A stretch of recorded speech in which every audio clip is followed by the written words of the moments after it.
bottom line, if you want to be near the front of the line, which you really do, something needs to get submitted early. And it's either got to be your essays or your MCAT.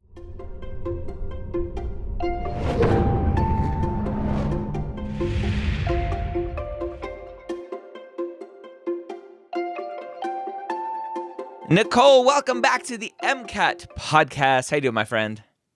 I'm doing good. Excited to be back hanging out on air with you again. Woohoo! We are back for some more MCAT information, entertainment. If we can entertain with the MCAT as much as we can, I don't know. But we are here to talk about when to take the MCAT and what does that actually mean for potentially the application. Now, you're an MCAT expert. I'm a little bit more of the application person, but I know you know some application stuff as well as you're going through the process right now. I am indeed. We get questions all the time, at least I do, about, Dr. Gray, I was going to take my MCAT in March. I know you recommend taking it kind of January, March, April-ish, but I need to push it back. I'm not ready. Life happened, and I need to push it back. Can I take it in June? Can I take it in July? Can I take it in August? Let's talk about what each of these months potentially mean for the student and their application. So, let's talk about rolling admissions first. What's your understanding of rolling admissions? Yeah, so for the vast majority of U.S. medical schools, MD and DO, as Dr. Gray just pointed out, and as longtime listeners of this podcast hopefully know very well by now, med schools review applications in the order they get them, right? So a lot of schools start sending out interview invites as early as like August. Right. So if your application is not in by the time schools, kind of are starting to review applications, it simply means that there might be a lower chance of you getting an interview. Now, this is going to differ a little bit school to school. Some schools, for example, have a policy that they accept the same number of students from every single interview day, or they have only interview days that they end on a certain month, right? That's like earlier in the cycle. But for a lot of schools, submitting your application earlier is going to really help you get that foot in the door, right? Because as the cycle goes on and more interview days happen, right, there's less and less spots available. So you want your application being looked at by schools, right, when you have the best chance of them being able to offer you that interview. So overall, submitting earlier is going to help you at the vast majority of institutions. And this is not a secret. Schools say this, whether we should advertise it more is a different conversation we could have. But this is a well-known fact in medical school admissions. Yeah. So I'm going to, just to kind of get the point across, I'm going to switch my camera here to my iPad. And it's offset a little bit. Ignore that. And I don't know if I've ever drawn it out this way to where this is a normal XY curve here, right? And this is time. And this is number of seats and number of applicants as well. So kind of a two-sided, and I'm writing not flat up and down. My iPad is at an angle, so excuse the handwriting. And what happens is we have May, and then we have at some point over here the normal deadlines are typically end of October, November-ish, right? Absolute final deadlines. Yeah, the ignore the deadlines. And what happens is over time, the number of seats that are available are obviously at an all-time high right at the beginning, right? Because nobody has been given those seats. Actually, that's not completely true because there are students who have deferred a year and there are students who have been either withheld a year, they need to repeat a year, or whatever happened. And so maybe there's an X minus, whatever. So we'll just say it starts at an all-time high. And then as the time goes by, obviously it's going to flatline for a little bit, right? We're going to have some early decision people get into some schools. And then over time, this is going to go down and down and down and down and down, because with rolling admissions, you have schools interviewing and accepting people throughout the whole application process. Not every school does it, but most do. And on the opposite side, so this is number of seats, right? And then on the opposite side, we have the number of applicants. And all that's happening here is you get a big spike at the beginning, and then at some point, you have more and more students applying because they don't really understand the whole rolling admissions thing. And they go, oh, the deadline is October. I'm good if I just submit my application there. So the dashed is number of applicants. And this is what we always try to explain. I've never really drawn it out this way. Hopefully this makes sense to help a student understand what this rolling admissions means, and how potentially now we'll continue the conversation about how the MCAT plays into that timeline. Yeah, so I think the first thing you have to understand, right, is like, when can you actually submit your application, right? Because schools, the bottom line is schools are not going to review your application until it is complete. So the question is, okay, what does complete mean, right? How do we actually get to that point? So we know there's a few parts to our applications, right? We have letters of recommendation. You have your primary application. That's your personal statement and your 15 work and activity slots. You have secondary essays for individual schools, right? And you have your MCAT score. All of those things need to be in order for most schools to pull your application up and say, okay, this is ready for the committee to review, right? Like, you wouldn't want a school to start reviewing your application if your letters of recommendation weren't in yet, right? So the schools want to make sure they have all of the information available so they can make the most informed decision about, hey, do we want to interview the student? Are we interested? Yeah. So your primary application is kind of your first step. So that opens up every year, either right like at the beginning of June or the very end of May, so like May 28th.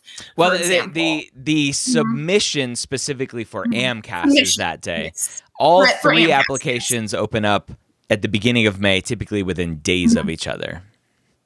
Yeah, so you have that time to start putting in all of your grades and hopefully copying, pasting, your statements and everything, that all your essays you hopefully started writing earlier on before that into the application service. But then, yes, when you can actually hit submit for AMCAS, I said, is around that end of May. And Dr. Gray, that's about the same for other application services as well. Is it TMDSAS that you can TMDSAS and ACOMAS have historically been, as soon as the application opens beginning of May, you can submit same day. Great. TMDSAS, as of 2 years ago, I think, or last year, they changed, so there is a slight delay of about 2 weeks before you can start submitting your application. So ACOMAS, you can submit immediately. TMDSAS is the next one after about 2 weeks. And then AMCAS comes in last with being able to submit end of May, beginning of June. Yeah. So then once you actually submit your application, I said this is, it's similar across the application services, but specifically for AMCAS, right? You're going to have to go through a verification process, and how long that takes can vary widely, depending on when you actually hit submit, right? So you could submit on day one, right? But it's open, right, for months after that for submission. So yeah, Dr. How do you like to think about verification timelines? Yeah, I don't really like to think about it. Obviously it is a factor. The verification timeline stuff I like to think of in terms of you're getting in line, right? You have to go through a queue to get screened to go through TSA, right? To get to the airplane. And if you're let's say every plane takes off at the same exact time, right? Every day. And you show up 30 minutes before your flight, there's probably going to be a lot of people in line. You're going to be waiting forever. You're going to miss your flight, right? If you show up 3 hours before your flight, a lot of people are like, I can show up 2 hours, and you're going to be pretty early, and you're just going to zip right through. The verification timeline for all three application services varies drastically. For Yes. TMDSAS, they don't go through the typical verification process that we think of with AMCAS. With AMCAS, they are looking at your transcripts and your grades that you entered and making sure that you're not lying about anything and making sure that you're answering They everything. basically need to double checking your work. They're double checking all of the work. They're making sure that you're categorizing it properly. You put in the right grades, you put in the right credits, all of that stuff. They're looking at potentially, did you send us all of the transcripts? A lot of students aren't aware that if you have transfer credit from a community college, that you need that transcript, not just your university transcript that accepted those credits. And so they're checking all that stuff, and it takes a long time for AMCAS. TMDSAS doesn't do that immediately. They verify some things, and then they throw it to the schools to start looking at the application. And typically later on, if you're going to get an interview, usually, and I'm not sure if they do it for everyone, but I think it's like you're getting ready for an interview potentially, TMDSAS will say, hey, we're ready for your transcripts. Send them to us. They'll request you send them when they want them. AMCAS and ACOMAS, you have to send the transcripts first thing, right away. So TMDSAS is usually a little bit faster in terms of verification to get the application to the school. ACOMAS, the DO application, they do a very similar verification process to AMCAS, but they do it much, much, much quicker. Within a week, maybe 2 at the peak, but then usually within a couple days for the rest of the cycle. Whereas AMCAS takes weeks and weeks and weeks, up to 6 to 8 weeks I've seen in the peak of the cycle. Yeah, right. So once again, our goal is to figure out, hey, when is my application actually going to be complete, right? Because our goal is for our MCAT score to not delay, right, when that admissions committee takes a look at your items, right?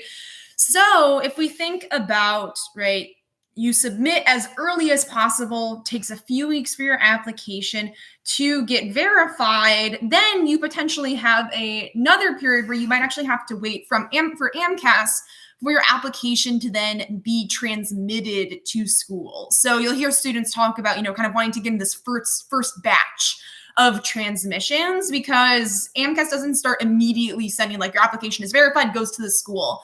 Right at the beginning, there's a kind of another delay in the process there. Yeah, definitely. So any other delay is happening, right? So primary application, secondary application, letters of rec, and what we want to talk about today, the MCAT score, right? That is a complete application where typically the med schools will go, okay, we're ready to look at this student's file. So we have to remember that the MCAT takes a month to score. Why does it take a month? Who the heck knows? They did it in 2 weeks during COVID. Why can't they keep it at 2 weeks? Why can't it be immediate like almost every other test out there where you click the button and it goes, here's your score? Anyway, that would be so nice. Jealous of all of friends taking the LSAT and curious you get, even if you just wish we could get that estimated score, but we can't. We have to wait that full month. Like I said, so if we think about, let's say you submit all your essays, everything like that as early as possible, let's just call it roughly mid-July, right? That's probably about the earliest that you could be totally done, right? So let's just take the MCAT out of the equation for a moment. The rest of those items, like I said, around mid-July is probably the earliest that you would be complete. If you like crazy pre-wrote your second, maybe even like the first week of July, but let's just call it mid-July for the sake of the discussion at that absolute earliest, right? Because you have to wait for your application to be transmitted to a school in order for them to go, oh, Dr. Gray is applying, I got to send him a secondary, okay? So essentially this means that there's kind of two pieces to this. So you might just go, okay, well, great. I need my score by mid-July then. And I think that is a decent starting place here. But then we also have to get into the conversation, right? So like, let's say you were planning to take in March, right? You pushed your MCAT back and now you're taking it, you took it like June, let's just call it like June 1st, right? So you're going to get that score back July 1st. Now, when you send MCAT scores to schools, picking and choosing like what MCAT scores you send is not a thing. So like you don't get, let's say you submitted your application, it got verified, you get your MCAT score back on July 1st. You don't get to choose, oh wait, I actually don't like that score, I take it back. That is not an option. Is that sound correct to you, Dr. Gray? Say that one more time. You get your score back and you're like, I don't like it, don't send it. No, in terms of like when you send, like if you have, for example, when you're sending MCAT scores to schools, especially like if you're a retake, you can't pick and choose. I only want them to see the scores. Every score. You can't. Yeah, you can't do any take backsies essentially. Yeah, with these scores. You're like, I'm gonna put some cover up on this one, and I'm gonna Photoshop that one. Yeah, it doesn't work like that. Mm-hmm. For AMCAS, there's obviously AMCAS is run by the AAMC, which also runs the MCAT. So there's an automatic connection for your MCAT score. AMCAS sees all of your tests pre-2015 and post-2015. So they'll see if you're a non-trad and you took the old MCAT way back in 2005 and you have a 20 on that, and then you have a new test that's like a 520. Wonderful, 500-point increase. That's awesome. The AMCAS schools will see all of those grades. TMDSAS, I believe, has a connection potentially as well. You may have. I think you have to release the TMDSAS still. ACOMAS, you have to like log into your MCAT portal and release the scores to ACOMAS, and I think TMDSAS as well. And it's a all or nothing, right? It's you go and you release the scores. You can't pick and choose which scores you want to release, unfortunately. Mm-hmm. Yeah, so for especially students who might be retaking, I said this is something to keep in mind, right? So like, let's say in the terrible event that your MCAT score drops, right? Like it's going to the schools. Like you're not basically gonna be able to hide that from them from an AMCAS perspective, particularly, right? Because there is that automatic connection there. So if you are aiming, let's say for one of those quote like later MCAT dates, right? So getting into particularly June or even like a July MCAT, what a lot of students will do is they will submit their AMCAS application, but only add one school actually onto their portal, right? So like if you were just submitting like normal, right, you would put your full school list in. What some students will do, like I said, is have that one school, they call it like a throwaway school, which hopefully you actually do want to apply to that school, right? Let's not pay money for schools we don't want to apply to. But you just pick one, you put it in. And then let's say like whatever happens and you get that MCAT score back, right? And it's like a 480 and you're like, oh, just kidding. I actually don't want to apply with that score. Then you basically only lose out on that score kind of, or being an applicant or potentially a reapplicant to that one school versus to your whole school list and having paid those fees and then having to backtrack and say, actually, oh, wait, I don't want to do that.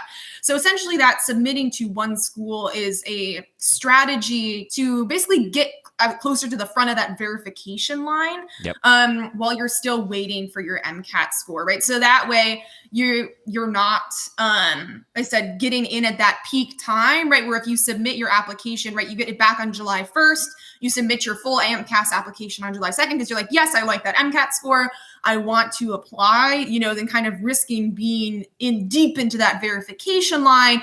And now we're starting to get into August, and then we're returning secondaries in September, and the slippery slope starts to get slippery there. It does get slippery. So really, if we think about it, the thing to think about as we go back to this kind of archaic drawing here is if you take the MCAT, let's say if we break this up, this is June, this is July, August, September, right? And obviously it's not super even, and don't quote me on these timelines. If you take a June date, right, you're going to get your score back in July. If you take a July date, you're going to get your score back in August. And so you can start to see the ramifications. If you take an August date, you get your score back in September.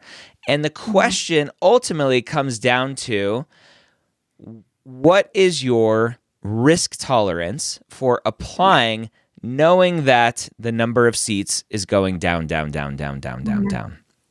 Right? Yeah. And if you're going to take in August or September and you know that you're like a 525 MCAT student, there are schools out there that'll move you up to the front of the line and go, hey, we want to talk to this person, assuming the rest of your application looks good as well. So ultimately, that's the visual that I have in my head every time a student says, can I take it in June? What about July? Right. And inevitably what happens is someone will ask on Facebook and they'll say, hey, I need to push it back. I'm thinking mid-June. And I'm like, you can do it. Right. I'm still okay with that timeline again, because you said, right, most schools are starting to which I agree with. Most schools are just starting to get into looking at applications kind of mid-July-ish. So if you take a mid-June, your MCAT score is in, and if the rest of your application is verified and complete and your LORs are in, then you're not really delayed, right? Yeah. And then inevitably what happens is the first comment will be, well, what about end of June? And the next comment is, well, what about first week of July? And the next comment is, well, what about third week of July? And it's just like, people, it's this timeline. Like, just take my advice and go, well, if I take it later, there are going to be less seats. There's going to be more people in the applicant pool. And that's all. And it's typically, and I'll go back to this diagram again. It's typically when your application is getting complete in this period in August, September, where I'm starting to get some not good feelings in my tummy. So that's where you're going to start making Dr. Gray nervous here, right? So it's like it's all a balancing game, right? Yep. Because we could talk all day. Okay, well, Dr. Gray, like, what if I push my exam back 2 weeks and that raises my MCAT score by 5 points? Yeah. Say somehow you pull that off. Yeah. Right. You know that we have to make balances because, like Dr. Gray is saying, right, you want to take the MCAT when you are ready, right? Because we know, like I said, in the admissions process, not that there aren't lots of students with, quote unquote, low MCATs who get into schools that they're really excited about and that are really excited about them every cycle, right? But it's also a fact that having a higher MCAT score is going to make your life easier in the application process, and it's going to give you more flexibility. So like I said, you have to make that judgment. So if you are in that, time where you've maybe pushed back to June and you're considering, well, what about end of June? What about first week of July? How ready are you, right? Like, and if you aren't ready, would it be better to push back your application a year, right? Like, that is a big decision. And I know that could be really frustrating for students as well. But if somebody is talking to me like, I want to take like an August MCAT and apply this cycle, like, that's where you start to get to the point where it's like, it probably would be better for that student to just wait a year. Because I think another thing that when students are kind of planning out, like, oh, I'm going to study during this period, I'm going to, apply here, that sometimes students underestimate as well, right? Actually doing all of the essay work of applying is also a big process, right? So if you are studying for the MCAT until July 1st and you're not starting your essays until July 2nd, like I said, that's where we really start to, that's where things once again start to go downhill, right? So the situation that Dr. Gray and I are talking about where, a mid-June, for example, MCAT isn't really going to hurt you. That is only if you had all of your other essays finished and you had your application submitted and verified early on. When I say early on, let's just call that sometime in the month of June, right? Which probably requires submitting, let's just call it in that first week. It's not an exact science. But like I said, it's a balancing act here. And you have to keep in mind that essays are a lot, right? And then let's say you finish your MCAT in July, right? You spend the next month writing those essays, you submit for verification right? On July 20th. Okay, well, now you have to wait another 4 weeks. And now suddenly it's August 4th. And you are so burnt out at this point, and then somebody sends you 20 different essays to write. Yep. All at once. Like I said, so that when we talk about the slippery slope, this is what we mean. So you really have to plan ahead, both with the MCAT and the essays, right? Because there is some give and take here, right? You could spend more time to get your MCAT done up front, right? Or you could push back your MCAT, but submit your essays earlier. Bottom line, if you want to be near the front of the line, which you really do, something needs to get submitted early. And it's either got to be your essays or your MCAT. Yeah, and it's such a hard balancing act. And this is where I think we're seeing a lot of students are just like, screw it, I'm not going to take the MCAT during my undergrad. I'm just going to graduate and then take the MCAT, and I don't have to worry about classes and my extracurriculars and writing my application and my MCAT prep. That's what traditional students, right, quote unquote traditional students, are doing, is in their junior year, which seems super crazy. It comes super fast. Is, oh, I'm taking biochem, I'm studying for the MCAT, I'm gathering my letters of recommendations, I'm shadowing, I'm getting clinical experience, I'm doing research, I'm studying for the MCAT. Did I mention that one already? I'm writing all my essays. Right? It's too much. It is too much for most people. It really is. It's a lot. Like, that's not to say that there aren't students who, like, out there every single year in the application cycle who do exactly what Dr. Gray did, and they push through those 6 months and they absolutely kill it. But like, it is really difficult. And this is why when I talk to students who are younger, pre-meds kind of at my university, I really encourage them to take a deep look at their schedule, right? And to really think about when they are applying, like I said, and so kind of the MCAT being almost that first step of really like, I am committing to apply. If you can, if you are like that first year student, that second year student listening to this podcast right now, like, see if either one, if you want to take a gap year, it's becoming more and more common. I, coming into undergrad, was like, never thought I was going to take a gap year. Like, you know, I had lots of people in my year of like, you're going to be, you know, like 48 by the time you become an attending physician, you know, be 47 instead. But gap years are becoming more and more common. Like I said, so, you know, if you haven't deeply considered a gap year, consider it, because for the vast majority of students, it's a great opportunity to take a little break, to strengthen your application, lots of things to think about there, right? But if you're not taking a gap year, can you make it work out with your prerequisites to study for the MCAT earlier, right? So if you were applying the spring of your junior year, could you instead make it work to study for fall of your junior year? Now, as Dr. Gray mentioned, right, that would require you being, you know, either in or having completed, you know, biochem, physics 2, orgo 2, all of these classes. So I personally took the MCAT quite early, but it's because I was kind of able to front load some of my extracurriculars and take some classes during the summer. And so that let me be able to study for the MCAT during a summer period, which I, like I said, encourage particularly traditional students, if they can somehow swing that with their prerequisite. This is very dependent on your school as well, and like kind of what that progression looks like. But you really want to set yourself up for success, like during the time of year, like I said, you have the most time to study. So studying, like I said, over a summer, you know, when you're maybe working a part-time clinical job or something like that and not doing something else, versus, I said, trying to study like spring of your junior year as a traditional student while you're also writing essays and you're also doing classes and you're also blank and you're getting your research and you need to get published and all of these maybe other goals you have. To be clear, you do not need to get published, right? But these students, like, you know, students have a lot going on. So really I recommend as much as you can, like, set yourself up, take the MCAT at the time during the year, if possible, when you are naturally doing the least. It makes as someone who studied over the summer, it made a huge difference. All right. Well, I think we've probably hit home the fact that apply early. Apply early. Take the MCAT as early as you can, as prepared as you can be, right? Always take the MCAT when you're ready, and you'll never feel ready, so you have to balance that. And ultimately understand the ramifications of either applying later because your MCAT prep is getting in the way, or taking the MCAT later because your applications are getting in the way. The fact that a later complete application primaries, which is personal statement, activities, transcripts, all in. Secondaries, MCAT score, and letters of recommendations are typically what a complete application is.